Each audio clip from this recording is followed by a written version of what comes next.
So today we are going to be talking to Stephanie Powell about what can we be thinking about for financial well-being, particularly in the context of the economic shock and the economic crisis that we're experiencing at the moment. So welcome, Stephanie. It's lovely to see you again. Do you want to just introduce yourself and we'll get into the conversation? Kia ora, Gillian. Thank you very much for having me. I am the founder of Crayon, and our mission at Crayon is to reduce financial stress in the moments that matter. We started with parental leave, so some people know us for running the New Zealand Parental Leave Register, but we now work much broader than that around employee financial well-being. Fantastic. I love the work you do. So thank you Thank for you. what you're Likewise. doing. So I'm really pleased to get to talk to you today because you and I had been thinking about financial well-being more broadly and how that exists in the employment relationship in particular. And then it just became more relevant, right? Because the war in the Middle East took over, and there was another economic shock that was being felt here in Aotearoa. So let's just start with, where are you at from a point of view of an employer when they're trying to think about how can I reduce the anxiety of my employees around their financial well-being? What are you suggesting people consider? Well, I think you make a good point, which is right now there is so much uncertainty. It's not just that the fuel price has gone up, but also how long will it go up for? What else could it mean? Is there a broader global conflict that other countries, including New Zealand, might be dragged into? What does that mean for the economy? I think a lot of people thought 2025 was going to be the year of recovery. I certainly had hoped for that, and I don't think it turned out to be the case. And then we were thinking 2026. It started to look a little bit more rosy. But again, with all this global uncertainty, it puts a big question mark over what this year could look like for employers, for the wider economy, and therefore what does it mean downstream for employees. So with respect to the fuel prices specifically, then there are a couple of ideas that employers could look at. And I want to acknowledge here that also employers find themselves in some very challenging situations. We were having a chat off camera about input prices and how employers themselves are being squeezed and they're dealing with the uncertainty as well as their people. So some ideas, I think where you want to start is what might be cost neutral to an employer, but provide some relief to your employees. Flexibility would be one of those, and I would defer to you on what that can look like. But I certainly think around compressed weeks or commuting outside of peak hours, even changing shift times if people need to physically be there, working from home, all of those things can at least reduce some of those transportation costs. Auckland Transport actually shared that they had their busiest day ever, I think last week, Yeah, and I that saw reflects that. the fact that people are changing how they get to work. And so, if public transport, or if you've got a big employee base in a central area, then ideas around Auckland Transport has a fair share program. Extraordinary has the ability to have public transport come out of pre-tax income rather than post-tax income. It could be around WorkRide, which helps employees salary sacrifice to buy a scooter or an e-bike or something else that helps them get to work. So there are programs there that are relatively cost neutral or low cost for an employer, but might help with getting people to and from work and really helping with those short-term spikes and managing that. You've got to remember in New Zealand, 1 in 3 people live paycheck to paycheck. A lot of people would find it challenging to come up with $500, $1,000 at the drop of a hat. So there are a lot of folks who are one crisis away from either a debt spiral or having to make some very severe decisions. Yeah. And so, with that in mind, and there's a whole body of research around how financial stress plays out in the workforce. It's not just bad for your employee, but it's also bad for you as an organization. And we can touch a bit more on that.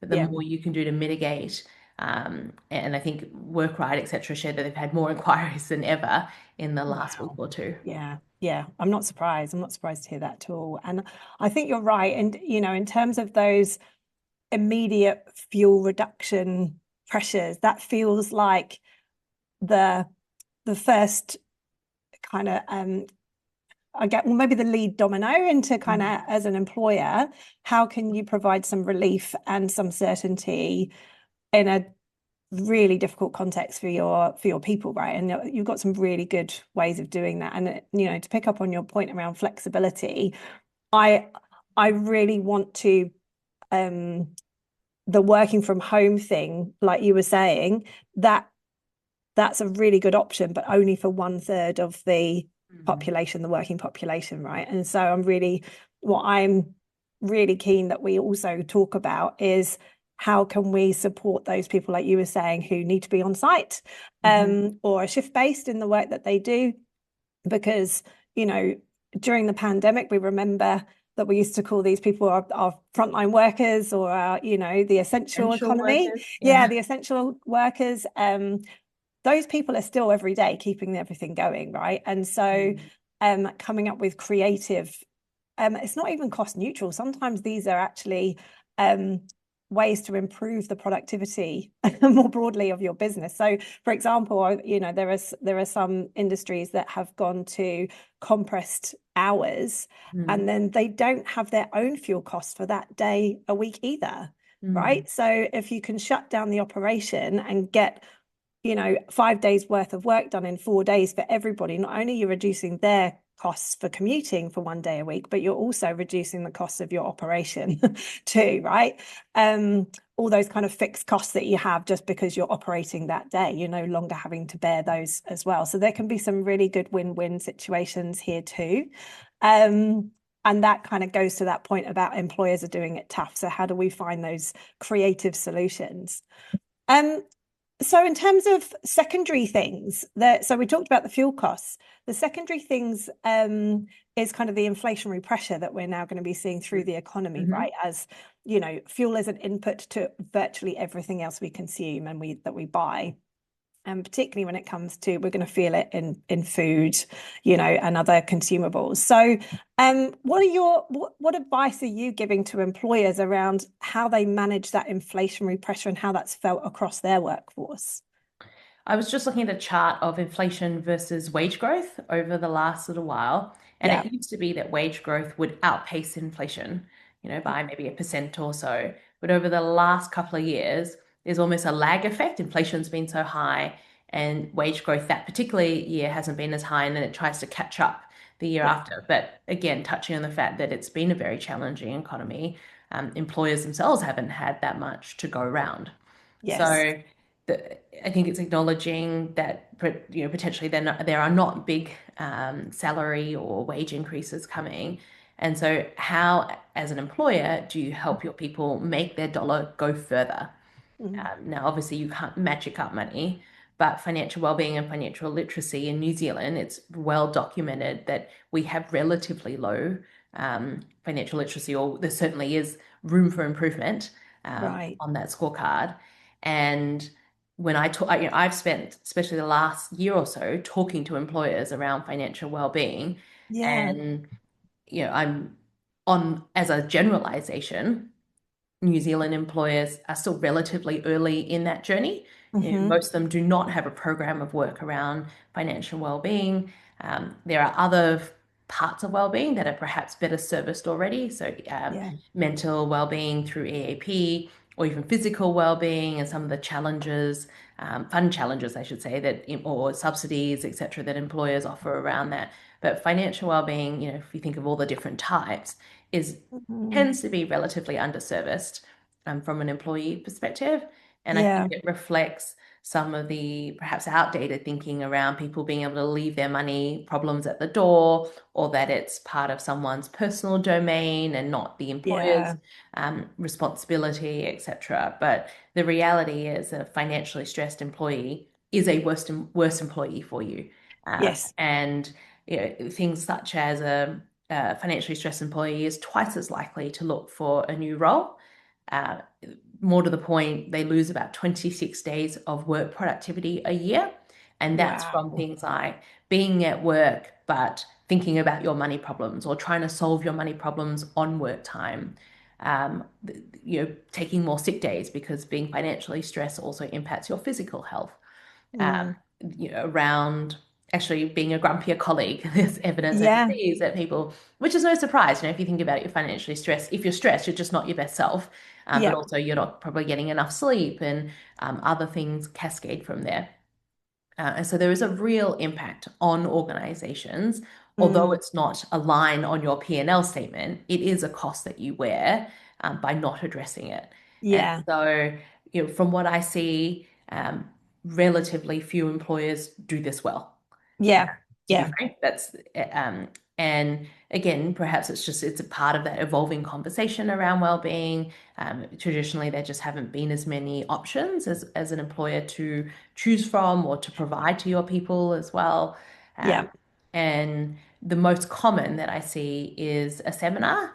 Someone comes in and does a lunch and learn, and sometimes it's a product provider, so it might be a banking partner that the employer Right. has, or a KiwiSaver provider, or an insurance broker. Um, it's often it's one off, Yeah. and it is. I think we run seminars at Crayon, so I know from this experience that they can be good for that shot in the arm. It gives someone a bit of inspiration, it brings a bit of focus to the topic, and gets people thinking about it. But there's a big leap between I want to do something about my KiwiSaver or I want to be managing my money better and executing it. Like there's a lot of the how that is missing and therefore Absolutely. left up to the employee to figure out for themselves. And Yeah. some people make that leap and some don't. And it's not a judgment, it's more that we get busy and Yeah. personal finance. It sits on the to-do list, often languishes there because it's the type of thing where you don't feel the pain of inaction today most of the Yeah. time. If you make some subpar decisions on your retirement savings, you're not feeling that today. You're feeling that in years, decades down the track. Yeah. And on the flip side, it's not usually the most fun thing to do, and it's not exciting. It's usually Yeah. life admin that you want to get to eventually. And so Absolutely. it sits in this funny spot of being, And I important, think, but not urgent enough for a lot of yeah. folks. And also, frankly, you're busy. You've got the rest of your life. Yeah. Manage your Yeah. working, you might have family, other caregiving duties, or just other things that are important to you. Yeah. Yeah, And and also I think there can be an avoidance. If yes, something is yeah, stressful and is stressing you out, and you've been racking your brain, and you've lost 26 days that year to, productive time to stressing and worrying about it, and you can't solve the conundrum in your own mind, in the end you just get to the point where you just want to avoid it, right? And so you kind of start getting in your own way and you just assume that there is no solution and you're just going to have to live with the stress of it. And I think that's the difference, isn't it? Is like what you're talking about is how do you help people to find out what they can do, that mm, they, with a bit of support and guidance, that they can create some even just micro habits that are going that's to right. make over time really start to change the situation that they find themselves in. And you're right, they're not going to feel it tomorrow or even in a year's time potentially, but they'll start to see the the green shoots emerge, once they've created those habits. And that sense of agency can be quite Yes. uplifting for people, right? That they suddenly feel like that they've been subject to these forces and all of a sudden they're back in control, at least to some extent, right? Yeah. And when you see people make that change, it's great, isn't it? It's so Right. nice. Yeah. Absolutely, because it's in this world of great uncertainty, what can you still control, right? I Yes. can't control the headlines, I can't control how much it costs to fill my tank, things like that. But Mm, what can yeah. I control? And Yeah. feeling like you're in the driver's seat for your Yes. money and not just that it's coming at you. Yeah. And that's a lot of what, to your point, it is very exciting. We do a lot of financial coaching alongside the seminars and other things that we do. And it's always so exciting to see people, for things to fall in place for them Yeah. or for the light bulb to go off or just for them to feel more confident going into Yes. that next phase of life. So I think there's a big gap between that inspiration shot in the arm seminar, but then how do you help your employees execute Yeah. or take the next step Yeah.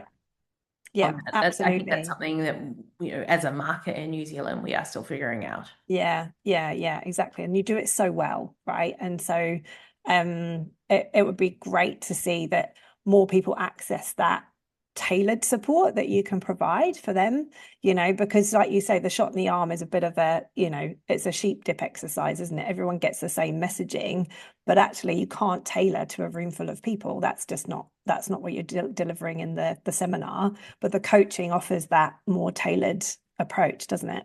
It does. And I would Yeah. say to employers who might not be in a position today to invest in something like that, if you've got EAP, a lot of those providers now have some sort of financial counselling arm to Mm, them.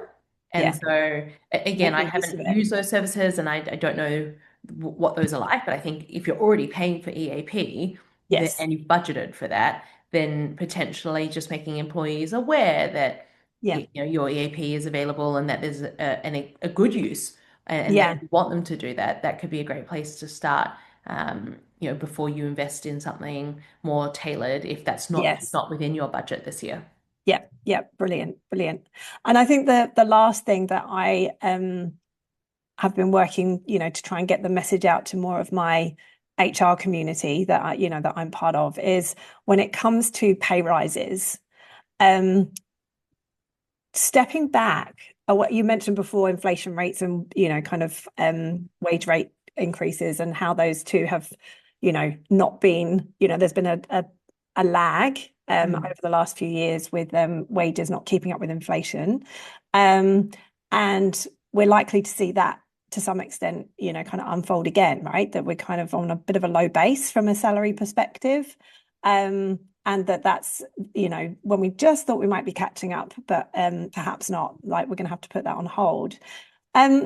One of the things there's two things really. Is one is stepping back and having a look at and segmenting your workforce in terms of how's inflation going to be felt differently by your income level, right? And you're never going to get that perfect because you don't know everybody's individual circumstances.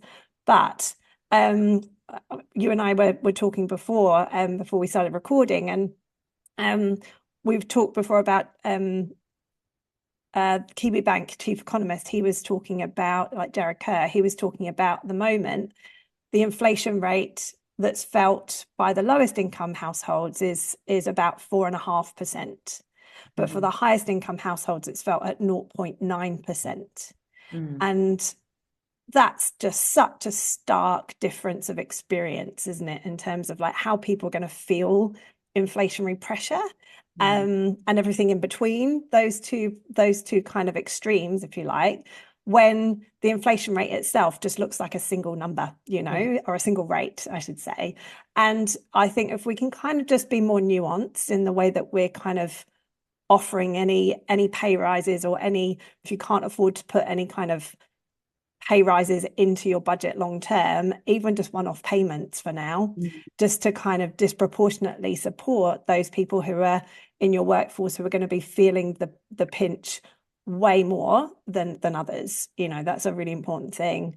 And we're so kind of in the habit of having annual pay rises, but actually we don't necessarily have to do it that way. We could break that budget down into 6 monthly changes, for example, or even 3 a year, just because there's so much uncertainty that to make a bit of a hedging your bets for once a year only when so much is yet to unfold, I think it might be a good time to start to think a bit more short term. How do we support and how do we tailor the way that we offer that financial kind of distribution effectively?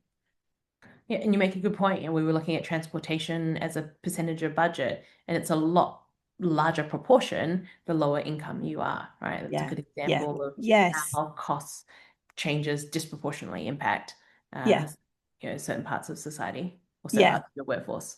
Yeah, exactly.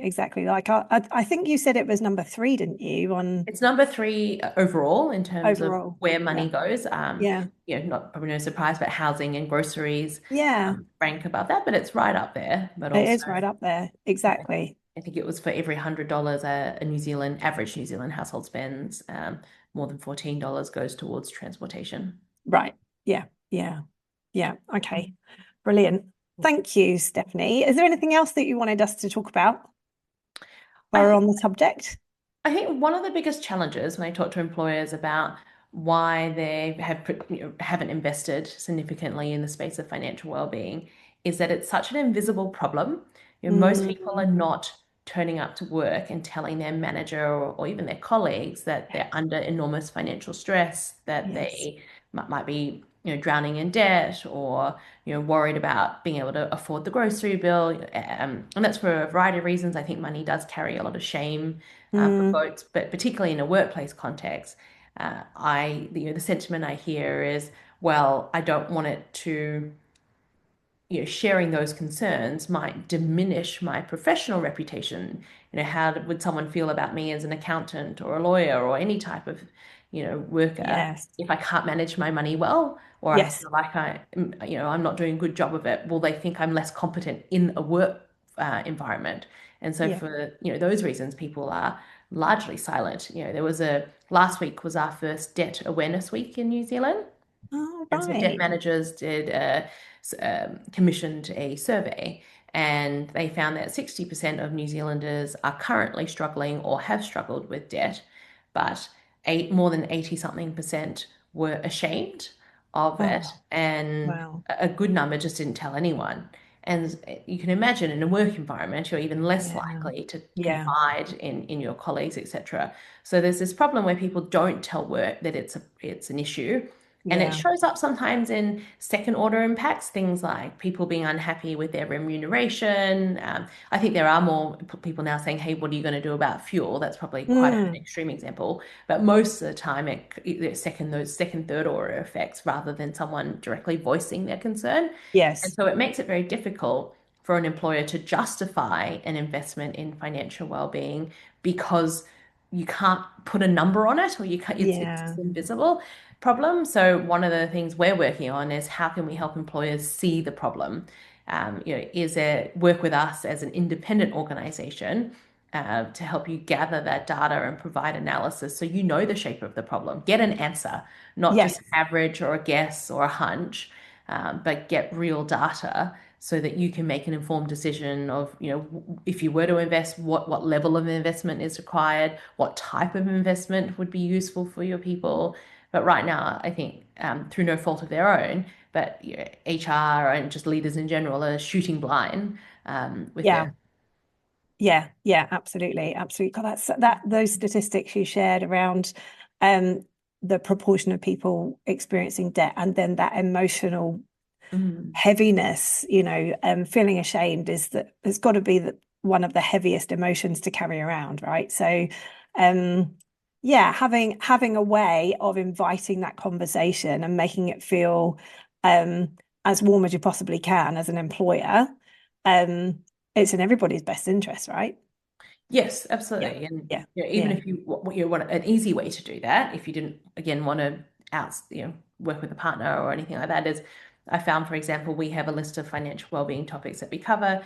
Often we'll give it to an employer and they'll just put a poll up, which can be anonymous on Slack or Teams. And yeah. often they are surprised by how many people respond to that poll, how Wow. diverse the needs are across their Yeah, workforce. And I think that's one way of, again, gauging what does it need to look like for my people.